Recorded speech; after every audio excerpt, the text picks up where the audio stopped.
Hello friends, welcome to export import learning channel.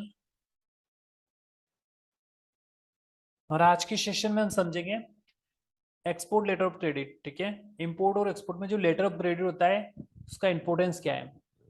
ठीक है, तो इसको डॉक्यूमेंट्री क्रेडिट भी बोलते हैं। ठीक है, तो वो किस केस में खोलते हैं वो समझ लेते हैं इसको। फॉर एग्जाम्पल, कोई एक एक्सपोर्टर है।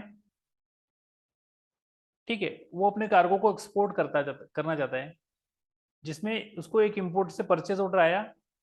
एक इंपोर्टर ने एक्सपोर्ट से रिक्वेस्ट की कि आप हमें ये गुड्स भेज दीजिए। तो यहाँ पे जो एक्सपोर्टर है वो वो इंपोर्टर को जानता नहीं है कि वो पेमेंट करेगा नहीं करेगा, उसकी कोई अवेयरनेस नहीं है। तो इस केस में क्या होगा कि उसे वो ये चाहेगा कि जो इंपोर्टर है वो उसको एडवांस पेमेंट कर दे। ठीक है, क्या चाहेगा कि एडवांस पेमेंट कर दे।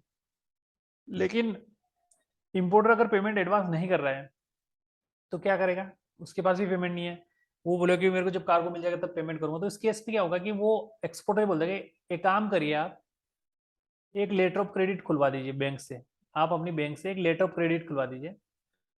ठीक है, तो यहाँ पे बैंक पे जो रिक्वेस्ट देगा वो कौन देगा, इंपोर्टर देगा। Importer will request to bank. ठीक है, इंपोर्टर बैंक को रिक्वेस्ट देगा कि वो आपको एक लेटर ऑफ क्रेडिट दे। ठीक है, तो इसके लिए होगा क्या, आपकी जो बैंक है वो इंपोर्टर जो है उसको रिक्वेस्ट देगा कि आप एक लेटर ऑफ क्रेडिट खोल दो इन favour of the exporter XYZ। ठीक है, तो यहाँ पे इसको एक ड्राफ्ट मिलेगा, वो डिटेल्स फिल करके इंपोर्टर्स अपने बैंक में सबमिट करेगा। ठीक है, अब ये डिटेल्स मिल तो जाएगी इसको इंपोर्टर को। अब इंपोर्टर को ये डिटेल ना एक्सपोर्टर से अप्रूव करानी होगी कि जो टर्म्स एंड कंडीशन है वो एक्सपोर्टर के हिसाब से है कि नहीं है।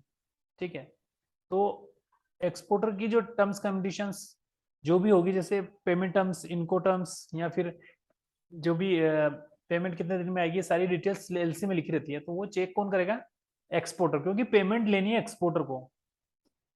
ठीक है, तो एक्सपोर्टर को ये चेक करके देगा। अब होगा क्या, जैसे ही एलसी ड्राफ्ट बैंक ने दिया इंपोर्टर को, ठीक है, अब इंपोर्टर इस एलसी ड्राफ्ट को अप्रूव कराएगा एक्सपोर्टर से, क्योंकि एक्सपोर्टर अगर उस टर्म एंड कंडीशन से एग्री नहीं है तो वो लेटर ऑफ क्रेडिट वैलिड नहीं माना जाएगा। ठीक है, क्योंकि दोनों पार्टियों के कॉन्ट्रेक्चुअल एग्रीमेंट होगा इसमें, जिसमें पेमेंट टर्म्स ने और इनको टर्म्स और वैल्यू ऑफ गुड्स, पेमेंट्स की टाइम से सारी चीजें एग्रीड होगी। तो कॉन्ट्रैक्ट होगा, तो इसमें दोनों पार्टी का इन्वॉल्व होना जरूरी है। दोनों पार्टी अगर इस पे एग्री नहीं होती है तो प्रॉब्लम आ सकती है। ठीक, वो एलसी लेटर ऑफ क्रेडिट नहीं माना जाएगा। ठीक है, तो इसके लिए क्या करेगा, जैसे ही बैंक ने लेटर ऑफ क्रेडिट खोला, ठीक है, बैंक लेटर ऑफ क्रेडिट को भेजेगी वो इंपोर्टर को।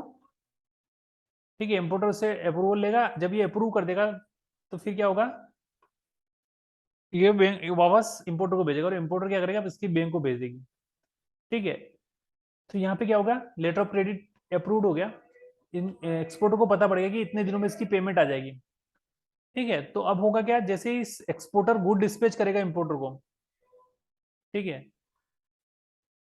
तो यहाँ पे क्या करेगा एक्सपोर्टर, इंपोर्टर को गुड्स डिस्पैच किए और इसने एज पर लेटर ऑफ क्रेडिट, इसने बैंक ने क्या किया, letter of credit director exporter को भेज दी लेटर ऑफ क्रेडिट।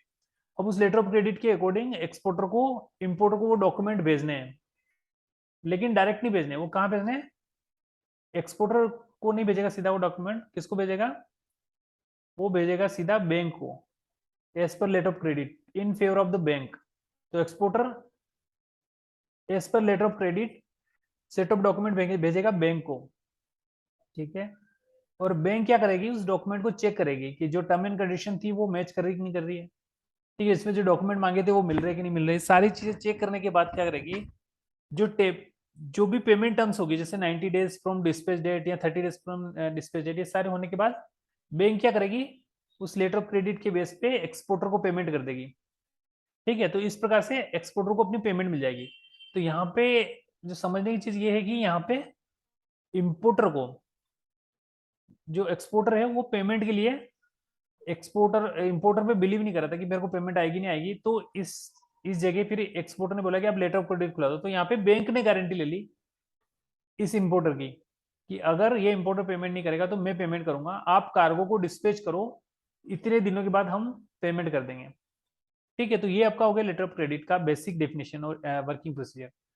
ठीक है, तो इस प्रकार से लेटर ऑफ क्रेडिट का जो वर्किंग होता है वो होता है, जिसमें लेटर ऑफ क्रेडिट खोल के जो पेमेंट टर्म्स होती है उसके अकॉर्डिंग पेमेंट हो जाती है।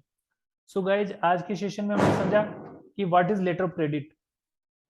ठीक है, लेटर ऑफ क्रेडिट पे बैंक इस प्रकार से गारंटी लेती है, वो सारी चीजें हमने समझने की कोशिश की। So thank you for watching the session, have a nice day.